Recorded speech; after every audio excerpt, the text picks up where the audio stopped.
This video will go through the steps of mixing and preparing concrete. Before we start, the most important part is the safety. Make sure you have the proper PPE to perform this lab. Before we start and turn on the mixer, we have to make sure to lock the mixing drum as demonstrated.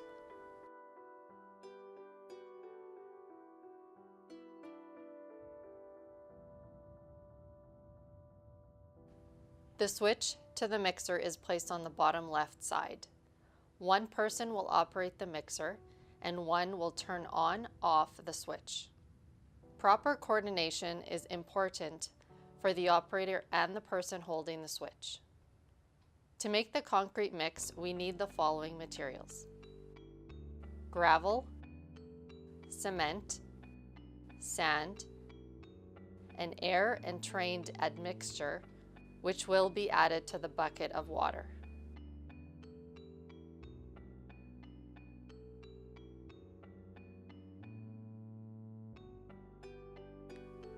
At first, damp or wet the drum and mixing pan. Dispose excess water out of the drum and mixing pan. Don't forget to lock the mixing drum every time. To start, pour a small amount of material, gravel, sand, cement, and water into the mixer, then turn on the mixer and let the material mix for a while. Slowly continue adding the remaining materials into the mixture. Continue mixing and check the material inside if it's mixing properly. Some material may stick on the wall of the mixer. Turn off the mixer and let it stop. Scrape the concrete using your scoop. After scraping, continue mixing for 1 minute until desired mix is met.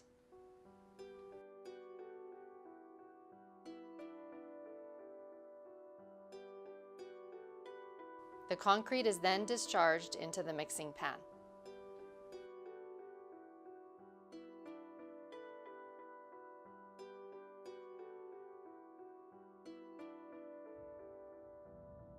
We need the following tools to perform the slump test of fresh concrete: slump cone, 16mm rod, non-absorbent board, scoop, metric tape, and sponge.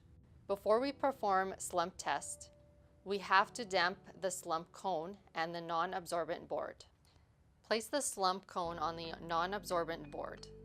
We will place or fill in 3 layers of equal volume of concrete into the slump cone. Hold the slump cone firmly in place by standing on the 2-foot pieces. Fill in the first layer of concrete into the slump cone.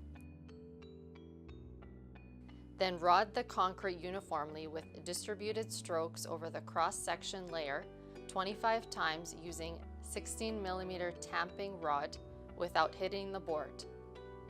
After rodding the first layer, fill in the second layer and rod again for 25 times, and this time penetrating the first layer by 25mm deep. Fill in the final layer and rod the last layer 25 times, ensuring to penetrate the second layer by 25mm deep.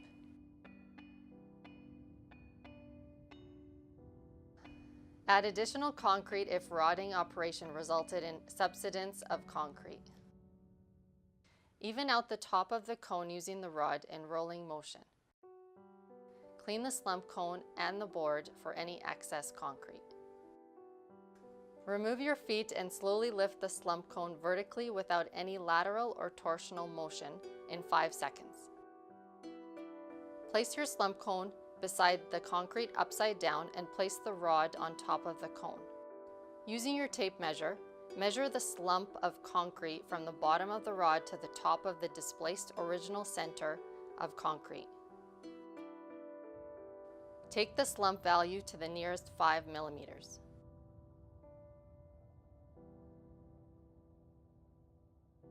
To determine the unit weight or density of fresh concrete, we need a rigid watertight container with a known volume and weight. In this case, it is 7 liters, and make sure to weigh the container first.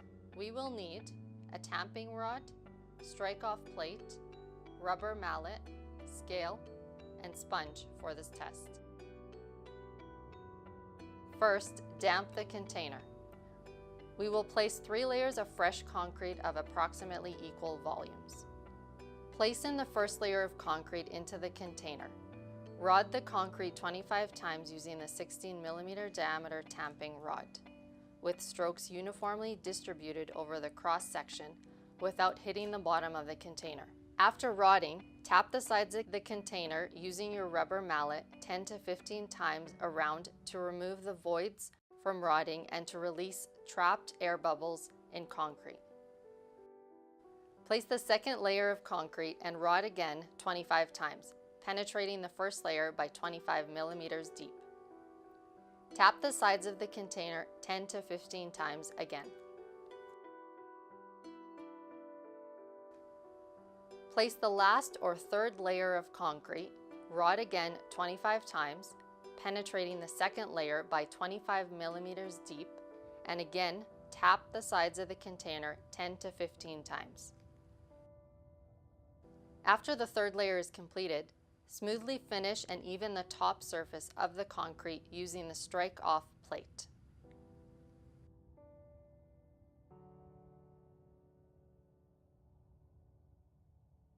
Using the wet sponge, clean the exterior surface of the container of any excess concrete that sticks on it. Weigh the container plus the concrete using the scale and calculate the density of fresh concrete.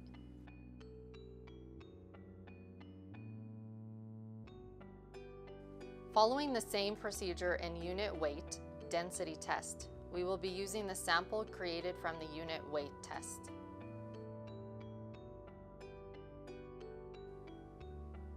The apparatus we would need is air meter type B.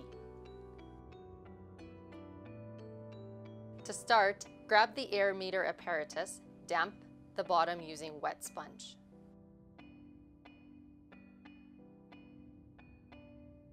Place and slide the air meter onto the container, securing all 4 locks. Make sure all locks are tight by tapping each lock with your rubber mallet handle.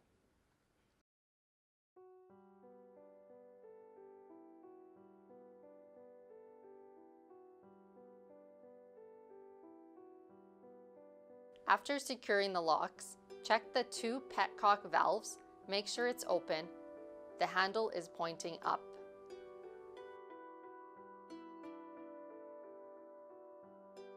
Inject water into 1 petcock valve and let the water pass through the opposite petcock valve. Jar the meter gently until all air is expelled and until there is a clear solid flow of water comes out. Continue to inject water from the other petcock to ensure there is no entrapped air in the system. Next, close the 2 petcock valves by turning the handle 90 degrees. Check the initial pressure, IP, calibration of your air meter. Pump the air chamber until the gauge needle reaches the initial pressure calibration.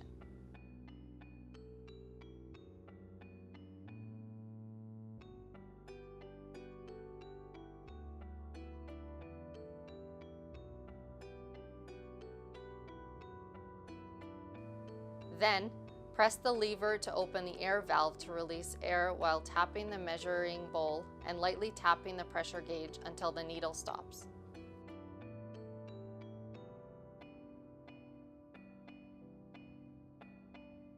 The value at which the needle stopped is the air content of the fresh concrete.